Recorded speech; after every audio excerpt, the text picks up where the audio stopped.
Masya Allah, akhirnya Hamas dan Fatah bersatu. Kami akan berjuang bersama menghempas para Zionis. Israel dikabarkan terkejut karena ini. تنهي كليا الحصار عن غزة ولكن ليس على حساب شمولية القضية الفلسطينية.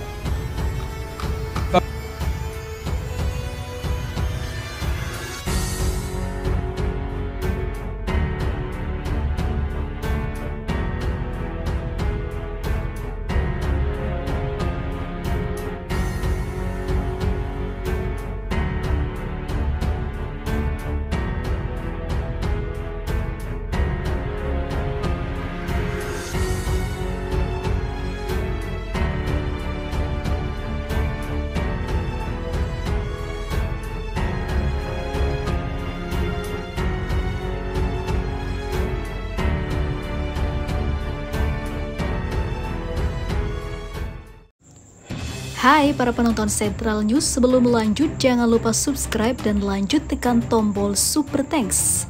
Tombol Super Thanks ada di atas tombol subscribe. Jika Anda ingin mensupport channel kami menyajikan berita yang paling Anda tunggu-tunggu. Terima kasih.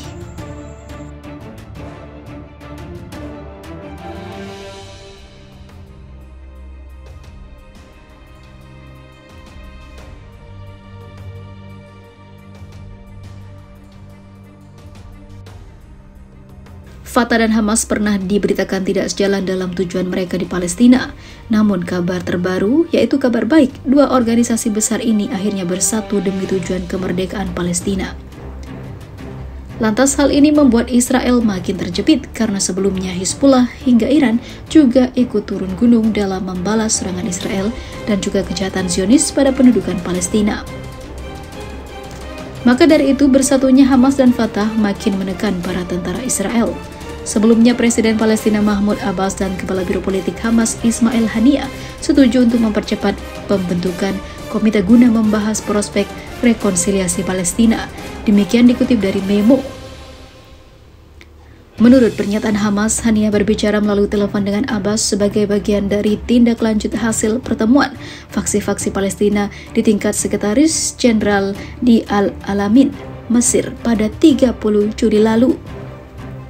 Dalam pertemuan tersebut, disepakati bahwa pembentukan panitia tindak lanjut rekonsiliasi antar kelompok yang akan membahas semua hal yang relevan harus dipercepat.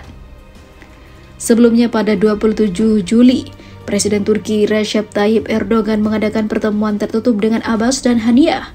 Erdogan mengatakan bahwa Turki akan menyambut Palestina untuk menyelesaikan permasalahan internal mereka. Sementara Indonesia sebagai negara dengan jumlah muslim terbesar di dunia juga konsisten mendukung kemerdekaan Palestina, juga persatuan internal, serta berdirinya negara Palestina merdeka dengan Yerusalem sebagai ibu kotanya.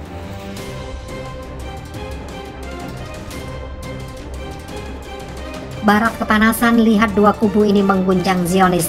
Kabar mengejutkan datang dari Palestina. Bukan hanya peran Rusia yang memberikan bantuan senjata ke Hamas, namun dikabarkan Rusia telah mempersatukan dua kekuatan dahsyat antara Hamas dan Fatah disatukan. Hal ini sangat menggemparkan Barat dan para musuh, bahkan Palestina sendiri juga sangat terkejut karena dua kubu pernah tidak sejalan. Dengan dipersatukannya dua kekuatan besar perlawanan Palestina, para tentara Israel dikabarkan semakin terdesak, belum lagi mereka harus menerima kenyataan jika Hamas mendapat bantuan amunisi dari Rusia. Hal ini semakin mengguncang kekuatan Israel. Sementara itu diberitakan sebelumnya, gerakan perlawanan Hamas dan partai politik Palestina Fatah akhirnya bersatu dan memiliki satu suara dalam memerangi rencana aneksasi Israel. Persatuan ini terungkap dari dalam konferensi pers bersama di Beirut, Lebanon, antara lain dari anggota Komite Sentral Fatah Jibril Job yang berbicara di Ramallah dan Wakil Kepala Hamas Saleh Arouri yang berbicara melalui konferensi video. Keduanya mengatakan bahwa dua kelompok besar Palestina, Hamas dan Fatah, satu suara dalam memerangi rencana aneksasi Israel. Tahap saat ini adalah yang paling berbahaya bagi rakyat Palestina yang mengharuskan kita semua untuk menghadapi tantangan saat ini, kata Rojob. Kami ingin datang dengan visi strategis dengan semua faksi dari kekuatan nasionalis untuk menghadapi tantangan saat ini. Dia menekankan bahwa Fatah dan Hamas sekarang dituntut untuk menyatukan barisan mereka setelah bertahun-tahun berpisah. Rusia menyambut baik ikrar persatuan yang dicapai antara dua kelompok terbesar di Palestina, Fatah dan Hamas, yang memiliki satu suara dalam memerangi Israel. Kami sangat senang atas keputusan Fatah dan Hamas yang akhirnya bersama-sama membela kepentingan negara Palestina berdasarkan platform organisasi pembebasan Palestina. Berdasarkan pembebasan Palestina, kata Menteri Luar Negeri Rusia Sergei Lavrov, seperti dikutip oleh Rusia Today. Salah satu masalah utama yang perlu diselesaikan untuk upaya bersama kita adalah mengembalikan persatuan Palestina, katanya, sebagaimana pikiran rakyat.com kutip dari Antara. Dia mengatakan Moskow mengandalkan semua perwakilan negara Arab untuk secara aktif mendukung upaya Palestina.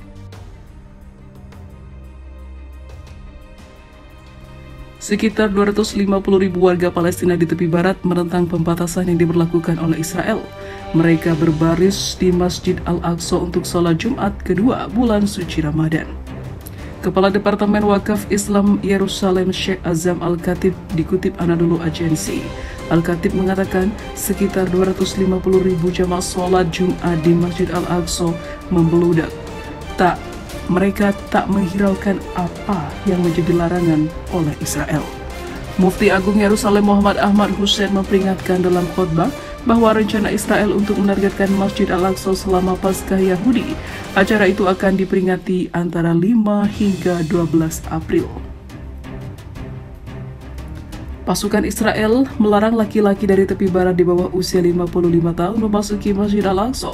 Tel Aviv mengumumkan hanya akan mengizinkan perempuan, anak-anak, dan laki-laki berusia di atas 55 tahun untuk memasuki Masjid Al-Aqsa tanpa izin selama Ramadan.